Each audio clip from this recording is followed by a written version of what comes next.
അച്ചായൻ ചാരിറ്റി എടുത്തരുത്. അത് നമുക്കും താല്പര്യമുള്ള കാര്യമില്ല. ഒരു 39 വീടിനെ കണക്ക് പറഞ്ഞല്ലേ, ആ 39 വീടിന് തെളിവ് കാണിക്ക്. സീക്രട്ട് ഏജന്റ് വീഡിയോ ഇട്ടുണ്ടല്ലോ, മറുപടി ഇട്ടോട് വീഡിയോ. ഇല്ലാണ്ടെങ്കിൽ ഒരു കാര്യം ചെയ്യും, sorry secret agent, I am very very sorry, I am really sorry എന്നൊക്കെ പറഞ്ഞിട്ട് ഒരു വീഡിയോ ഇട്ടോ, പ്രശ്നം കഴിഞ്ഞു. ഇല്ലാന്നുണ്ടെങ്കിൽ എന്താവും, വീഡിയോ കോൾ ചെയ്ത് വേണം വിട്ടതും പൈസ പറ്റിച്ചതും പെൺപിള്ളേരെ കോളേജിൽ പോയി തിരിപ്പിച്ചതും എല്ലാം പുറത്ത് വരും.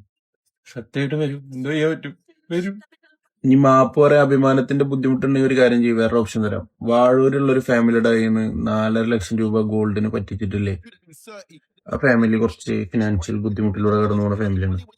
ആ പൈസ എത്തിച്ചു കൊടുത്തേക്ക്. ഇല്ലാന്നുണ്ടെങ്കിൽ കിയ സെൽട്ടോസിങ്ങളെ കാറ് റെഡ് ഷർട്ട് ഇട്ടിട്ട് കാണിച്ചു കൂട്ടിയതൊക്കെ നാട്ടുകാർ കാണും, അതാണ് കാണും. പക്ഷെ സഹായം ചെയ്യാമെന്നൊക്കെ പറഞ്ഞ് കുട്ടിക്കുറുമ്പുകൾ ചെയ്യുന്നത് ശരിയാണെന്ന് എനിക്കറിയത്തില്ല. നമുക്കത് ഒന്നുകൂടെ കേൾക്കാനാണ്. ഒത്തിരി ഇഷ്ടം പൊന്നെ നിന്നെ കേട്ടോ. ഐ ലവ് യു ഉമ്മ. എടി ഇത്രയും സുന്ദരികളായ പെണ്ണുങ്ങളുണ്ടായിട്ടോ, അതുപോലെ ഇഷ്ടടി നിന്നെ എനിക്ക്. അതുപോലെ ജീവനായി പോയടി വാവേ. ഞാനൊന്നും പറയത്തില്ല, കാരണം അച്ചായൻ കുണ്ണയാണെങ്കിലും അച്ചായൻ ഒത്തിരി ആൾക്കാരെ സഹായിക്കുന്നുണ്ട്.